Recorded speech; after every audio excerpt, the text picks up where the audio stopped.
Hello, my name is Omera and I'm a professor of supply chain management. I am also the executive strategy advisor at the Procurement and Supply Chain Academies.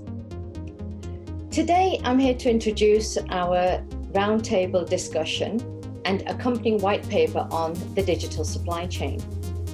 Faster than what we could have imagined and faster than what we could have thought was possible, information technology is transforming the management of supply chains. The result of which are supply chains that are leaner, they're faster, and they're more responsive, and they're more resilient. So it gives me great pleasure to bring to you this very important and relevant topic of our today's age. I have got together global experts from academia and industry to share their perspectives on how corporates and supply chain professionals can build their journey to a digital supply chain. But let's just have a think about some of the important points here. Thanks to data science and predictive analytics, for example, it's become much easier to anticipate and meet demand. Thanks to automation and the Internet of Things, warehousing processes and all of those associated technologies have become transformed. And thanks to evolving e-commerce paradigms, it's become much easier to anticipate demand and actually respond to real time. Transport and data flows and last mile logistics, for example, all of these have been evolving and transforming. Technology is really redefining the art of what is possible. Now, we could argue that we don't have a truly end-to-end digital supply chain yet. But that's not to say that it's not impossible. In fact, I believe that we are getting very much closer to achieving an end-to-end digitalized supply chain.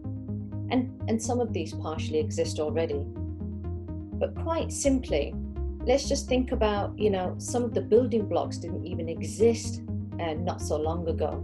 It's taken generations, but information flows along the supply chains are now much faster. They're much richer than they ever were before. And this was unthinkable to be commonplace just a few years ago. So, how are supply chain organizations addressing this challenge? What motivates them? And crucially, what are the barriers that they are facing in this organizational transformation? Crucially, what are the skills that will be required in order to overcome those barriers? And how to bring that vision to fruition? Come with me and let's hear what our experts have to say. Welcome to the digital supply chain.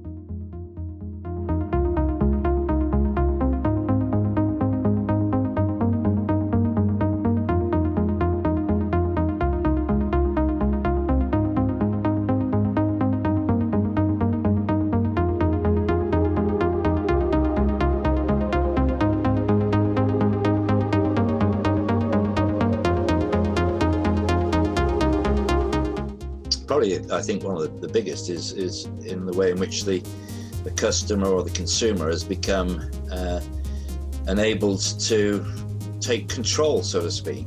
I think it's been a very interesting enabler. Digitization has enabled consumers to have a voice they didn't have before, but also too, I think, to give them choice, to enable them to sort of look across the world's shops almost, and to make comparisons, and I think to really to put them in the driving seat. So I think when we talk about digitization, we often think about all the sort of the things we can do to connect businesses to business, and how we can sort of improve visibility, and all these are obviously pretty important developments. But I think it's the way in which the consumer and the customer has really become in charge. I think that's, to me, is the big change. I think I would say at a very high level, right? A lot more companies are thinking of supply chains strategically, and hence having to look at business processes across the supply chain, whether it's order to cash or plan to produce or whatever. I think this is where technology is coming into play to really automate that particular business process and help the practitioners to drive insights and especially data-driven insights so that they can move the business forward and deliver what I call 5 C's as the performance drivers: cost, compliance, customer experience, carbon footprint, and human capital. The really exciting thing that's happening now in terms of supply chain transformation is sort of the perfect storm of technologies and movements in the market are now merging. There are 3 major technologies that are now mature that we're exploring. Of course, there is blockchain to enable the connecting the dots, creating the digital trust throughout the supply chain. IoT solutions are now mature, allowing us to monitor freshness, allows us to monitor temperature, allows us to do a lot more real-time decision making than just a few years back. And then, of course, the element of AI that allows us to gather and make sense, as you said, Vikram, of all this information that we're now gathering from the supply chain and using them as the key KPIs to optimizing and improving our supply chain. So the work we've started now, I think we're just right now at the beginning of a revolution in supply chain management. I think it's become increasingly apparent that in today's sort of volatile and turbulent world, being able to move quickly is obviously a pretty powerful advantage if you can move faster than your competitors. And so, to me, I think one of the things that when we look at from a corporate perspective of the impact of digitization is if we get it right, it enables us to be much more agile, more flexible. It enables us to see things sooner and respond faster as a result. And I think, to me, that perhaps is the big challenge for every business. It's how to make that investment to gain that step forward in agility. So what we see, in terms of supply chain initiatives, even before COVID and more so during COVID, a very clear statement, if you will, of the performance drivers, that the C-suite has. As I said, I like to think of them as 5 C's, and the chart kind of talks through a couple of examples of tangible benefits that people have achieved.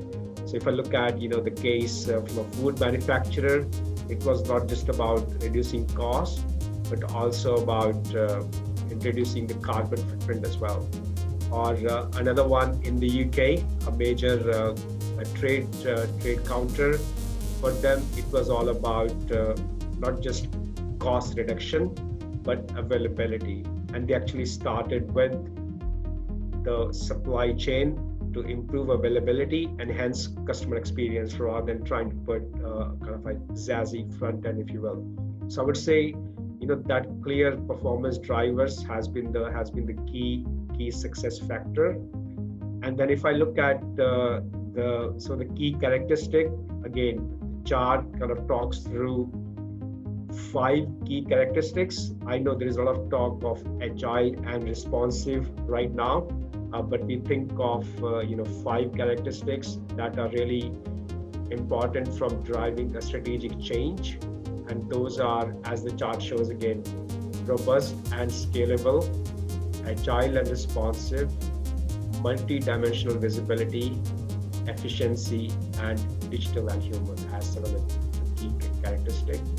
And the final sort of chart that you will see with boxes is really trying to translate those characteristics in terms of the operational outcomes, be it future ready, be it sort of first mover to the market, and so on. But if you look at the key objectives people are looking at right now, which has become much more prevalent, cost saving.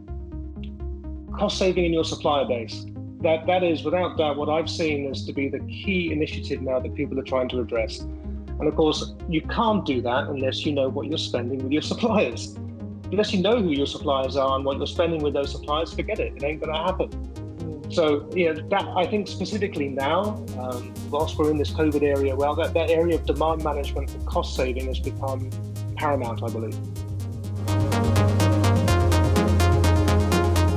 Obviously, there's a lot of technology involved, and we can't expect supply chain professionals to be sort of technical experts, but I think we have to expect them to be able to understand the potential. What is it that these things can do for us?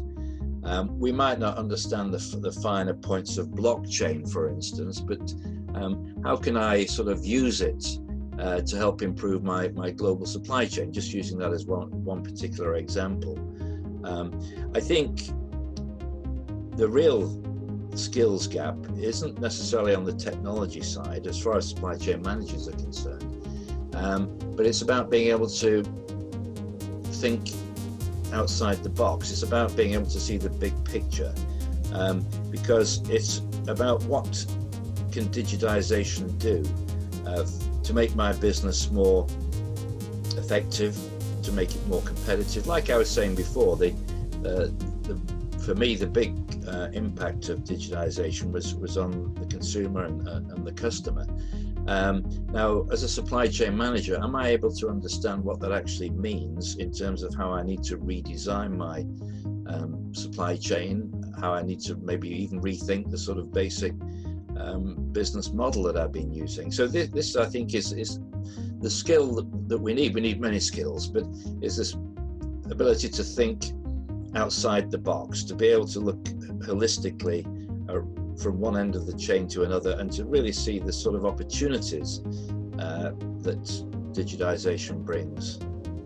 I think key skills moving forward and in supply chain, in addition to traditional supply chain skills, is IT skills and skills within tools, especially AI tools, and working closely with your IT department and everyone to make sure that you're really utilizing the tools that are now available.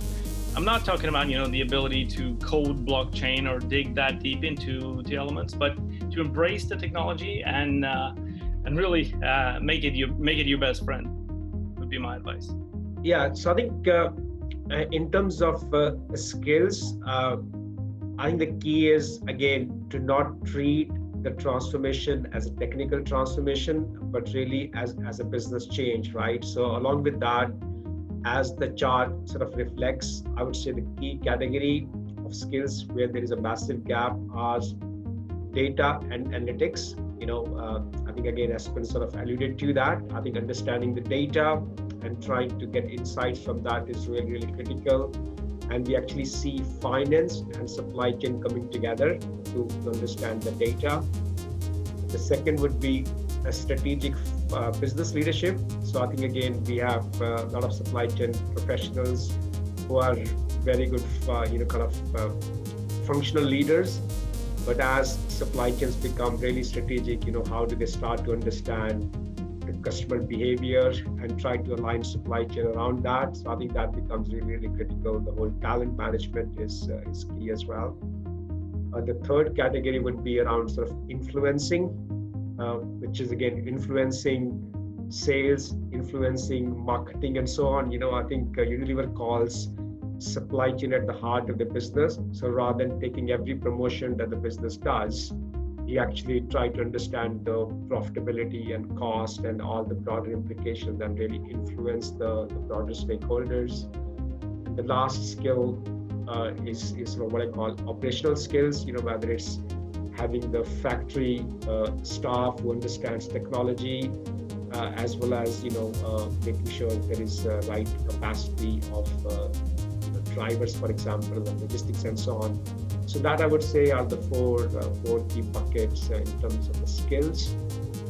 And on another front, I am actually a board member at CLT as well. So there's a big effort right now to build a competency framework so that the supply chain skills and qualifications are a lot more rigorously developed, and rather than sort of having skills that are not properly focused on as such.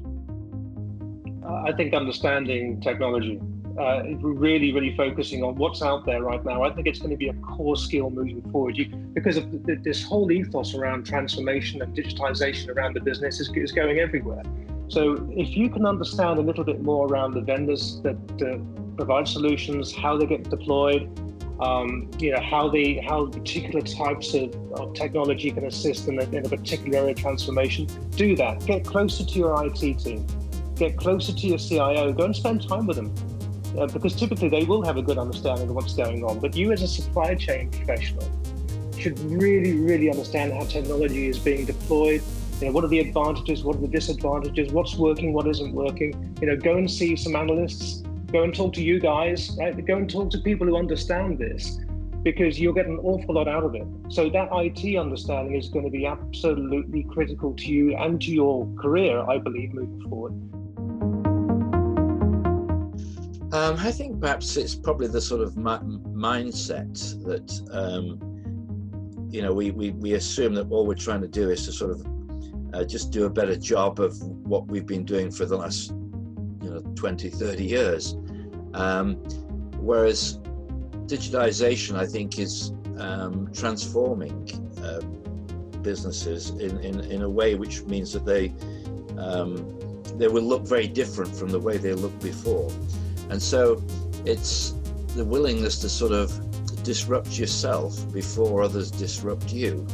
And I think that's a pretty difficult challenge for many people in business. It's to be able to say, look, things are working okay at the moment, but maybe this is the time we should be doing something radically different. And that's a pretty bold step for anybody to take. So that I would see is for me, it's a mindset thing, being willing and able to make that change, that radical change. I think fundamentally it's around culture and leadership for change within a business. Because unless you have that, you're going to be having people sat doing the same thing as they've always done. And unless you have that ability to change and the sponsorship within your organization to change, forget it. It's not going to happen. It's just not going to happen. So it's going to need a bit of courage from the supply chain professionals. They need to upskill as well. They need to think of different skills that they've got to be able to try and influence. And I always say to people, actually, particularly in procurement, by the way, what do you think one of the key skill sets of procurement is? Do you think it's selling? And they go, no. Well, it is now, because you're going to have to really think about how you collaborate, how you influence, and how you sell what you're trying to achieve in the business. It's a very different skill set to buying in the traditional sense. So I think that culture and leadership, the courage, the skills around selling internally, that collaboration, dealing with multiple stakeholders, getting closer to your CIO in terms of understanding the technology footprint out there that can help you. Unless you do that, you're going to find this very difficult. I work closely with the GS1, the Global Standard Organization, in order for everyone in the world to speak the same business language, regardless of IT platform. That is key to enable us to actually share information across information silos, because the old information we need to optimize most of the supply chains we're working with today is already there, but it resides in silos and we're unable to share it. And there are different reasons for it. One of them is global standards. The other is lack of trust, right? Who then gets insight to my data? So I think those two elements are the key barriers. In addition, of course, to the threat that some actors in the global food system see, because their role is basically being the middleman, right?